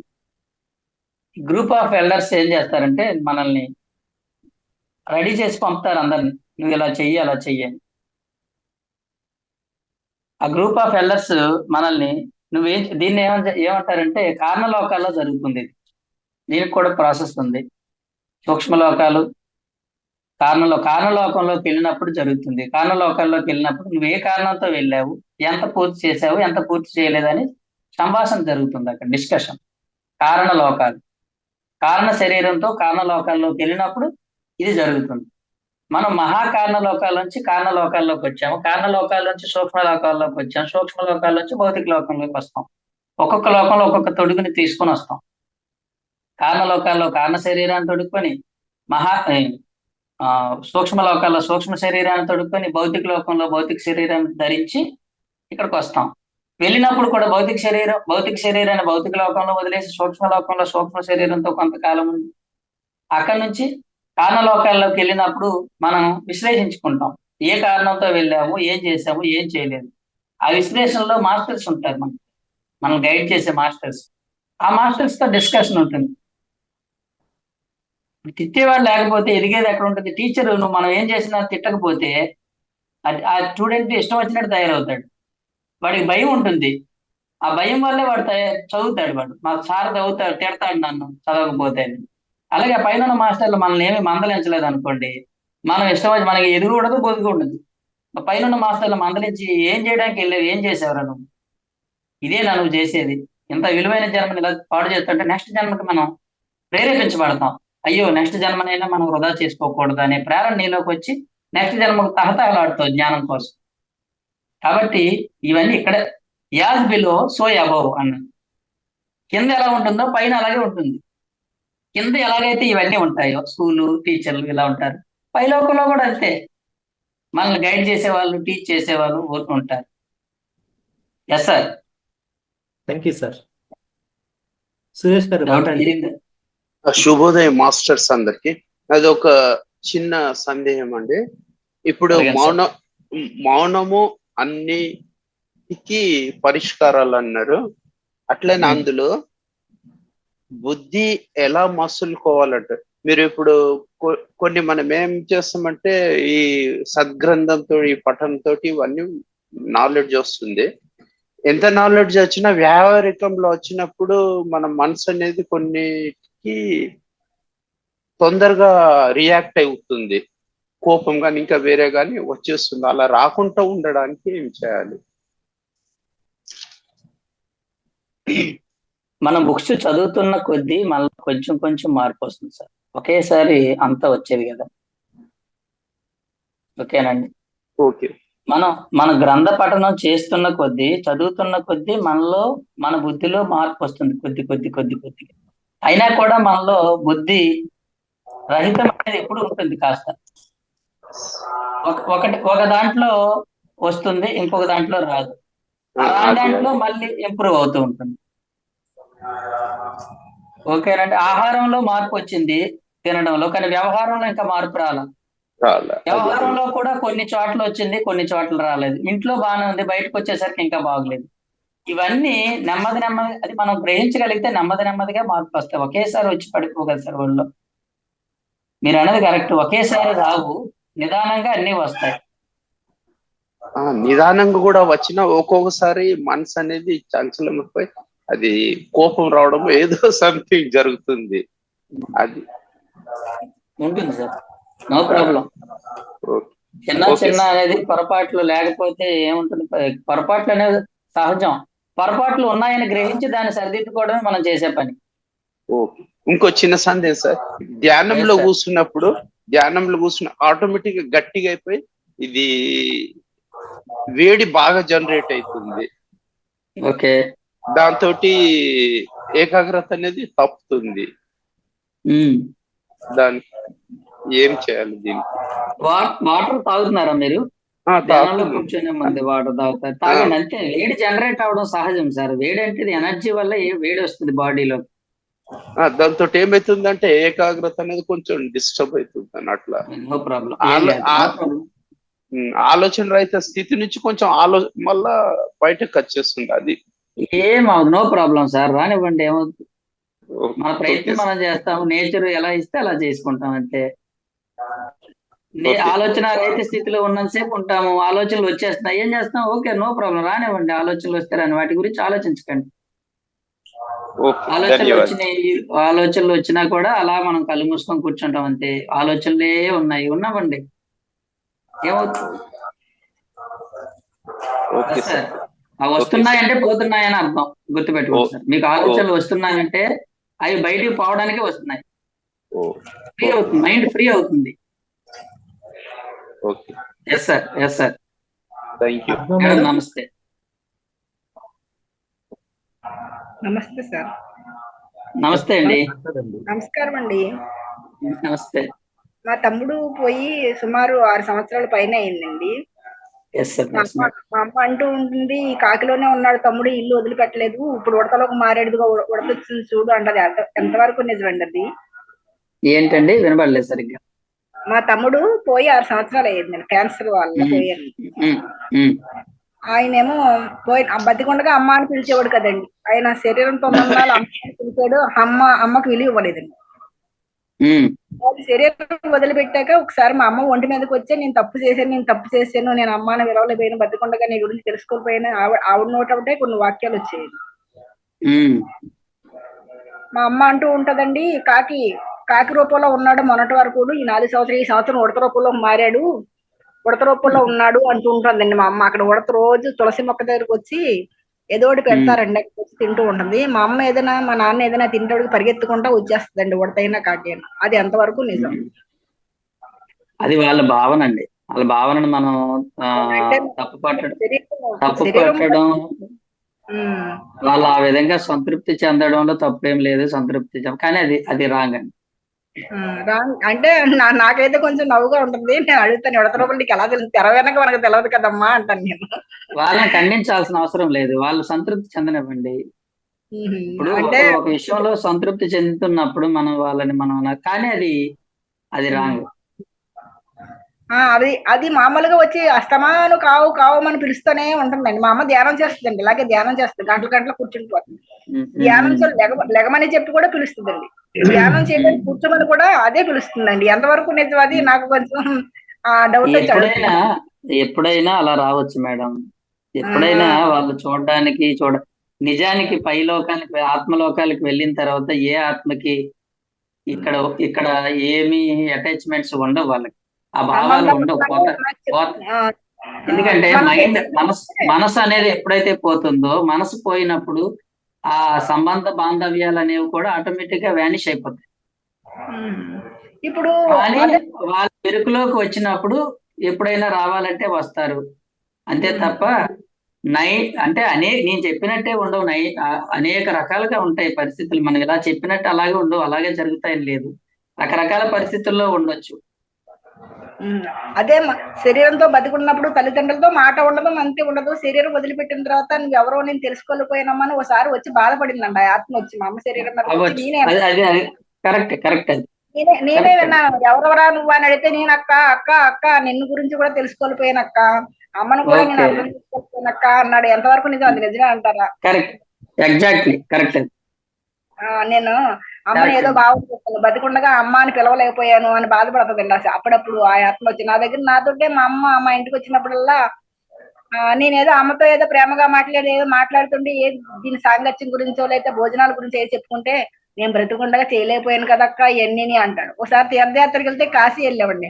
నేను అమ్మని ఎక్కడికి తీసుకెళ్ళిపోయాను కదక్క, నువ్వు తీసుకెళ్తున్నావు అక్క, నువ్వు చాలా మంచిదాను అక్క అంటాడు. నిజమేనంటారు అవి? ఎలా ఎలా అందరూ ఎక్కడ కనబడి చెప్పాడు మీకు? ఒకసారి మేము కాశీ వెళ్ళామండి. అవునులేండి, కాశీ కాశీలో వెళ్ళినప్పుడు ఎక్కడ గంగాహారతి దగ్గర కూర్చున్నప్పుడు మా అమ్మ శరీరం మీదకి వచ్చి నేను తీసుకెళ్ళవలసింది నేను చేయవలసింది నువ్వు చేస్తున్నావు అక్క, నీ కొడుగ్గా ఏం చేయలేకపోయానక్క అన్నాడు మళ్ళీ మా అమ్మ వండి దగ్గర వచ్చి. ఓకే ఓకే జరగనివ్వండి మేడం. ఇప్పుడు అవన్నీ అది నిజమే అంటారా? జరుగుతుందా, నిజమా అబద్ధం పక్కన పెట్టండి, జరుగుతుందని జరుగుతున్నట్టు చూడండి మేడం. నిజమా అబద్ధం అనేది అదే $1,000,000 క్వశ్చన్. ఇప్పుడు అది కొట్టిపడేయడానికి లేదు, అలాగని నిజం అని చెప్పడానికి లేదు. కాబట్టి ఉంది, అలా జరుగుతున్నప్పుడు దాని వల్ల మీకు ఏం ఇబ్బంది చెప్పండి. మాకే ఇబ్బంది లేదండి. అలా బాధపడిందండి. అదొకటి మా అమ్మ శరీరం బాగా తూలిపోయి ఏడుపండి. నేను అలా చేశానక్క ఇలా చేశాను నేను బాధపడుతుందండి ఆ శరీరం. అమ్మే ఏడిచేస్తుంది. ఎవరెవరా నువ్వు ఎందుకురా ఏడుస్తావంటే నేనక్క అన్నాడండి. అందుకే అడుగుతున్నానండి. ఓకే చూడండి, అంతే మేడం, చూడడం అంతే. దాని గురించి మనం ఎక్కువగా ఆలోచించాల్సిన అవసరం లేదు. ఎలా జరుగుతుందో జరగనివ్వండి, ఇబ్బంది ఏమి. దాని గురించి మీరు రిజెక్ట్ చేయాల్సిన అవసరం లేదు, దాని గురించి ఎక్కువగా ఆలోచించాల్సిన అవసరం కూడా లేదు. Yes madam, thank you. ధన్యవాదాలు. Yes madam. సరే, ఓకే అండి. Accept as it is. ఏం జరుగుతుందని యాక్సెప్ట్ చేయండి అంతే. దాని గురించి అనాలిసిస్ మనకు అక్కర్లేదు, అది ఎలా ఉందా ఎలా ఉందా అనేది వద్దు. కోపం గురించి కూడా చెప్పారు కదండి. కోపం గురించి ఇప్పుడు మా వారండి 80 లక్షలు అప్పు చేశారండి. అసలు నాకు కోపమే రావట్లేదండి. ఇప్పుడు ఎందుకు చేసావని కూడా అడగాలనిపించట్లా. అదృష్టమే కదా మీకు. అసలు అడగాలనిపించట్లేదు, మాట్లాడాలనిపించట్లేదు, మౌనంలోనే ఉంటున్నాయి. ఏంటి ఇలా చేస్తున్నా, భవిష్యత్తు ఏంటని కూడా అనిపించట్లేదండి నాకైతే కనుక. వెరీ గుడ్, గ్రేట్ అండి, మీరు ఎన్లైటన్ అయ్యారు. ఎందుకు ఇలా జరిగింది, ఏం చేస్తే వచ్చింది, ఎప్పటి నుంచో మానేమంటున్నానండి. వ్యాపారంలో నష్టం వస్తుంది మానేమన్నా చెప్పినా వినట్లేదు. కానీ ఇప్పుడు 80 లక్షల అప్పు కనిపించిందండి ఇప్పుడు అందులో అన్ని లెక్కలు చూసి. అయినా సరే కోపం రాలేదండి నాకు. Very good, very good. మళ్ళీ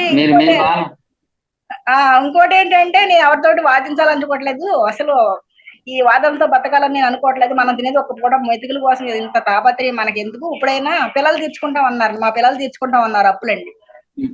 అమ్మ నేను ధ్యానం క్లాసులు గట్టికి వెళ్తా ఉండగా నాకు కూడా వచ్చేయండి అన్నాను. కానీ ఇంకా రావట్లేదండి. మరి ఇప్పుడు వస్తుందో మన పిల్లలు. వాళ్ళ డ్యూటీ అది కాదులేండి. వాళ్ళు కూడా ధ్యానం క్లాస్ అప్పు ఎవరు తీరుతారు? వాళ్ళ డ్యూటీ అది చేయనివ్వండి. వాళ్ళు తీర్చరండి, పిల్లలు తీర్చేసుకుంటామని చెప్పారండి. నువ్వేం బాధపడక్కలేదు, మేము తీర్చుకుంటాం అన్నారు. అమ్మ ఎక్కడికి వెళ్తే అక్కడికి వెళ్ళిపోమని చెప్తున్నారండి, అయినా వింటలేదండి. మనం చేసేది ఏమీ లేదండి. నేనైతే కనుక అన్నిటికీ వెళ్ళిపోతున్నాను. ఎక్కడ ధ్యానం క్లాస్ ఉన్నా వెళ్ళిపోతున్నాను నేనైతే కనుక.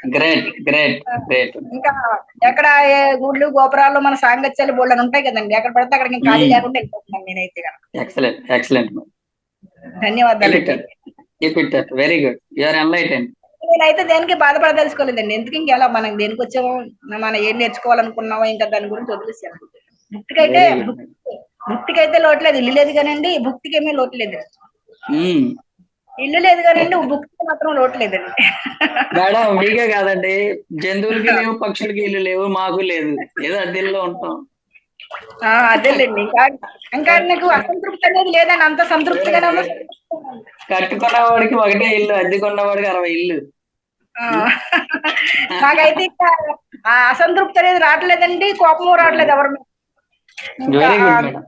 లేదు అది లేదు అనే అసంతృప్తి అస్సలు లేదండి. అంతా నాకు ఎప్పుడు సంతోషంగానే ఉన్నట్టు అనిపిస్తుందండి. మీ స్థితిలోకి మేము చేరాలని కోరుకుంటున్నాం మేడం. ధన్యవాదాలు. అయితే నేను స్థితిలో ఉన్నట్టు లెక్కనా? గ్రేట్ స్థితిలో ఉన్నారు. Very good. అయితే ఇక దేని గురించి నాకు బాధ అనేది కలగట్లేదండి. పిల్లల భవిష్యత్తు, నా భవిష్యత్తు, నాకు ధ్యానమే. ఇంకా 2 గంటలు 3 గంటలు కూర్చుని పోతున్నాను మీకు అంతేనండి. కాసేపు పుస్తకాలు చదువుకోవడం, కాసేపు ధ్యానం చేయడం, ఏదైనా గుళ్ళోకి వెళ్తాం, అక్కడ ఏదో కాసేపు అదే పుస్తకం చదువుకుంటా కూర్చోవడం, ఇదేనండి. ఎక్కువ 24 గంటలు 18 గంటలు అదే చేస్తున్నాను. ధన్యవాదాలండి. Yes madam, very good, very good.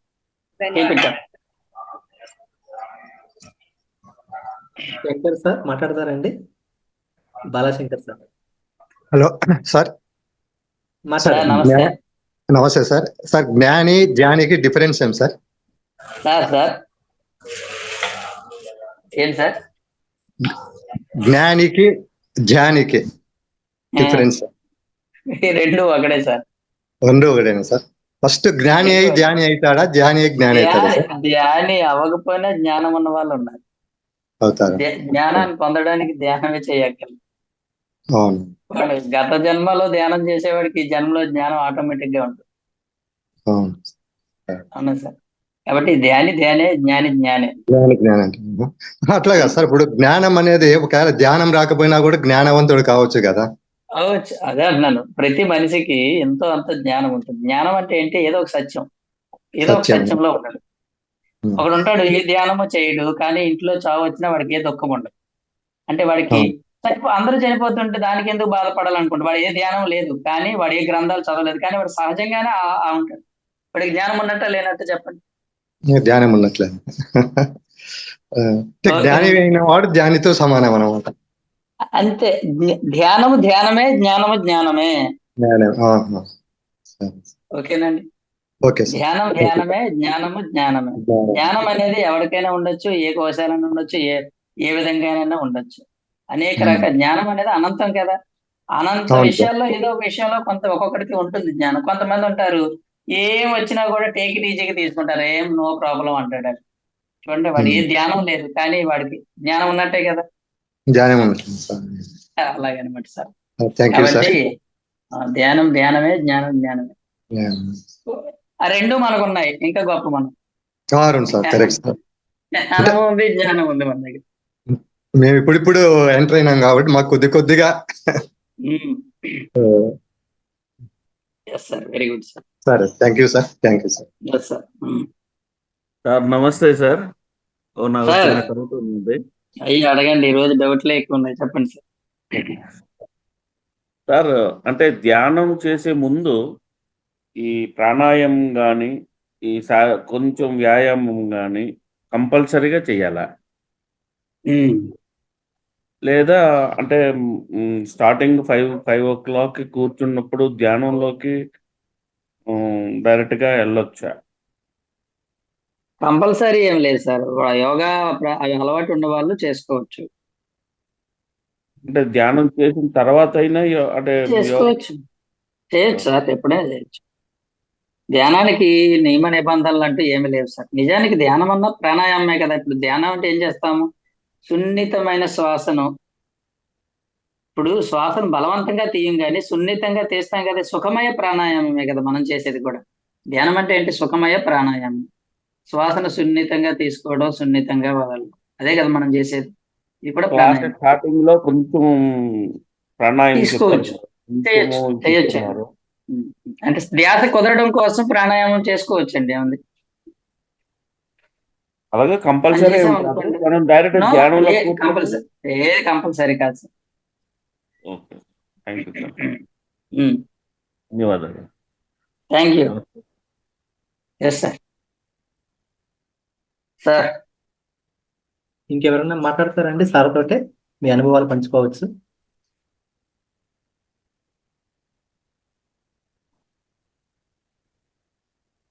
Madam గారు, పారిజాత మేడం గారు. నమస్తే సార్. మేడం నమస్తే. ఇంకా డైలీ అన్నమయ్య క్వశ్చన్ ప్రతిదీ కూడా ఎక్స్ప్లెయిన్ చాలా బాగా చేస్తున్నారు సార్. ప్రతిదీ కొత్తగానే ఉంది, నేర్చుకుంటా ఉంటే. మేము ఏప్రిల్ నుంచి జాయిన్ అయ్యాము ఈ మహతార్ ఫౌండేషన్ లో.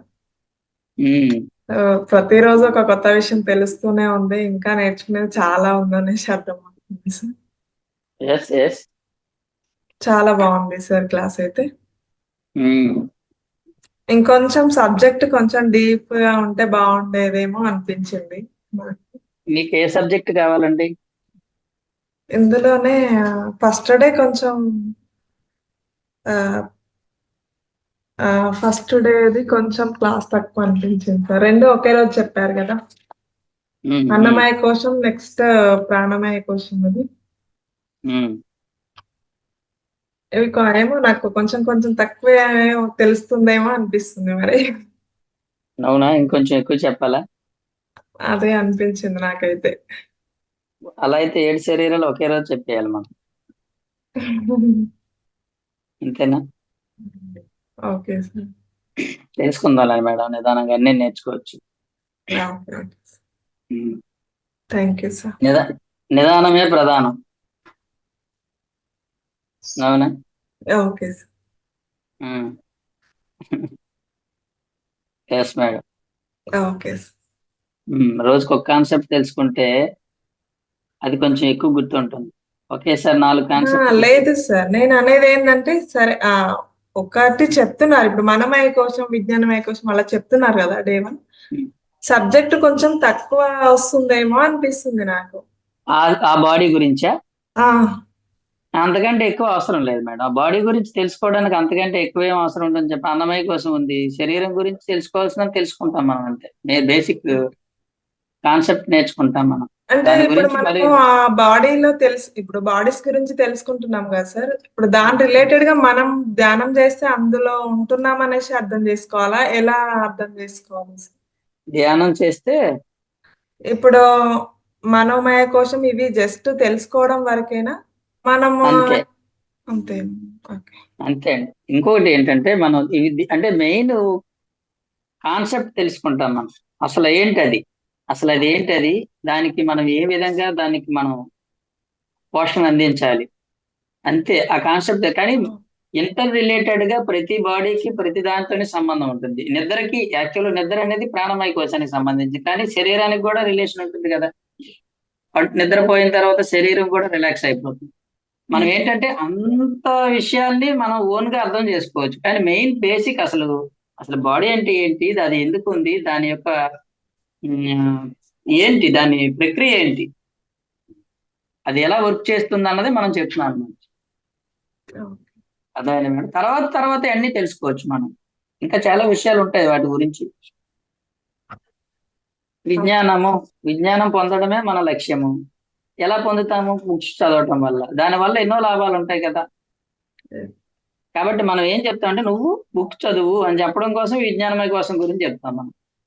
బుక్స్ చదువుతుంటే రావాల్సిన వెలగు వస్తాయి. ఆ వచ్చేవి కూడా మనమే చెప్పేస్తే ఇంకెందుకు చెప్ప వచ్చినవి మనం చెప్పక్కర్లా, వస్తూ ఉంటాయి వాళ్ళకి. ఎస్ మేడం, చెప్పండి ఇంకా. Okay sir, thank you. Okay అండి. నా వీడియోస్ ఉన్నాయండి, కొన్ని పెడతాను. మీకు ఏమైనా సబ్జెక్ట్ కావాలంటే సార్కి నేను పెడతాను, మీరు సార్ దగ్గర నుంచి రిసీవ్ చేసుకోవచ్చు. Okay. Yes madam.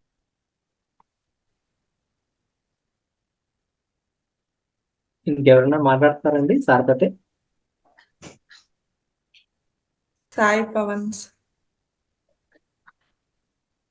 Sai Pawan గారు. ఒక చిన్న డౌట్ సార్. మొన్న అతను ఒక ప్రశ్న అడిగారు, దానికి సమాధానంగా మీరు ఏం చెప్పారంటే అదే ఇక్కడ నుదుటి దగ్గర పెయిన్ వస్తుంది మెడిటేషన్ చేసినప్పుడు అన్నారు. అంటే థర్డ్ ఐ ఓపెన్ అవుతుంది అన్నారు. అంటే ఓపెన్ అవుతుందని ఎలా తెలుస్తుంది? ఓపెన్ అయిన తర్వాత ఏమవుతుంది? అది ధ్యానంలోనే అది జరుగుతుంది. అక్కడ అవుతుంది అంటే మాక్సిమం థర్డ్ ఐ అనేది ప్రాసెస్ జరిగినప్పుడు ఇక్కడే మనకి విజన్స్ కనిపిస్తాయి సార్.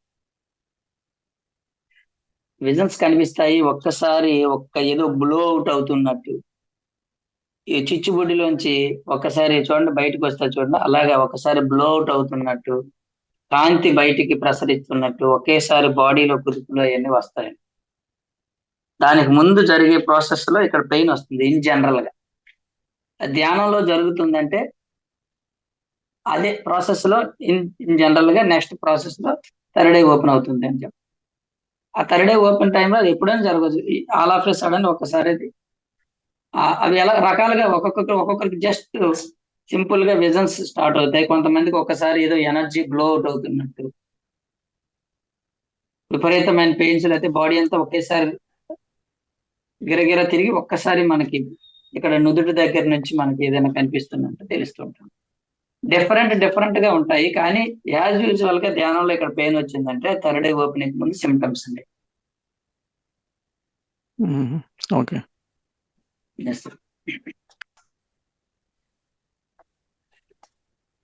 సార్ అడగండి.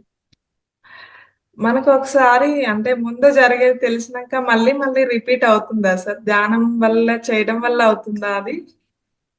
ఏంటంటారు ఈ ముందు? నేను ఒకసారి బస్ లో వెళ్తున్నాను సార్. నాకు సడన్ గా కూర్చొని ఏం చేస్తా అనేసి నేను మెడిటేషన్ చేస్తూ కూర్చున్నాను. ఇంకా కళ్ళు మూసుకొని అట్లాగే మెడిటేషన్ చేస్తూ ఉంటే నాకు బస్సు ఆగిపోయినట్టు ఇట్లా వచ్చింది ధ్యానంలోనే. నెక్స్ట్ డే మా మమ్మీ వాళ్ళకి సేమ్ అదే రిపీట్ అయింది అనమాట.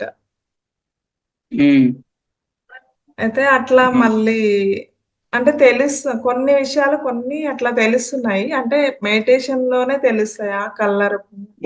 మెడిటేషన్ చేయని వాడికి కూడా తెలుస్తాయి.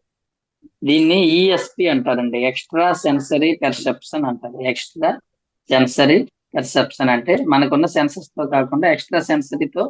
ఆత్మ అందరికీ ఉంది కదండి, అందరికీ అవే క్వాలిటీస్ ఉంటాయి. ధ్యానం వల్ల కొన్ని అవి విజృంభిస్తాయి, బయటికి ఇంకా ఎక్కువగా ఇంప్రూవ్ అవుతాయి తప్ప ఎక్స్ట్రా సెన్సరీ పర్సెప్షన్ అంటే అతీంద్రియ గ్రహణ శక్తి అంటారు. అతీంద్రియ గ్రహణ శక్తితో అంటే జరగబోయేది ఆ అతీంద్రియంతో ముందే చెప్పగలగటం, గ్రహించడం. దాన్ని ఎక్స్ట్రా ఈఎస్పి అంటే చాలా మందికి ఉంటుంది. నాకు ఉండేది చిన్నప్పుడు. అసలు అప్పుడు ధ్యానం లేదు, ఏమీ లేదు. ఎవరో ఏదో జరగబోతున్న ముందే చెప్పేసేవాడిని. తర్వాత ఎలా చెప్పావు నువ్వు అంటే అది ఎందుకు అలా అనిపించింది నాకు. అదే దీన్ని ఈఎస్పి అంటారండి. అది జనరల్ గా చాలా మందికి ఉంటుంది. మనకు ఒక్కొక్కసారి తెలుస్తుండదు బయటకు. ఇప్పుడు మీకు ఎలాగైతే బస్సులో జరిగిందో ప్రతి మనిషిలోనే అది ఏదో ఒక రోజు జరిగి ఉండుంటది. మనకే కాదు, కొంతమందికి ఎక్కువగా జరుగుతాయి. ధ్యానం వల్ల ఇంకొంచెం బాగా జరుగుతాయి. ధ్యానం వల్ల వెంటనే స్ఫురిస్తుంటాయి, ఎక్కువ స్ఫురిస్తూ ఉంటాయి. మనకు జరగాల్సిందని స్ఫురిస్తుంది. ఈఎస్పి అంటారు దాన్ని. అది గోల్డెన్ సబ్జెక్ట్ ఉంది మేడం. మనకు తెలియని విషయాలు చాలా ఉన్నాయి. మనం అడుగుతుంటే తెలిసిన వాడు చెప్తాడు. నాకు తెలిస్తే చెప్పగలదు. నాకు తెలియనివి చాలా ఉన్నాయి. నాకు తెలిసినంత మటుకు, నేను అవగాహన చేసుకున్నంత మటుకు నేను చెప్పగలను. నేను చెప్పేదే ఫైనల్ అని మాత్రం చెప్పలేను, అలా అనుకోకూడదు కూడా. ఫైనల్ ట్రూత్ అనేది ఎవరికి తెలియదు. అనంతం జ్ఞానం. Yes madam, correct. మీకు వచ్చింది కరెక్టే. ఇంకా సార్ అయిపోయారా, ఉన్నారు ఇంకా? సార్ ఇంకెవరు?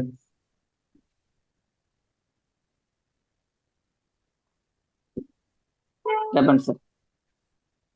ఇంకెవరైనా ఉన్నారండి మాట్లాడడానికి సార్ తోటే?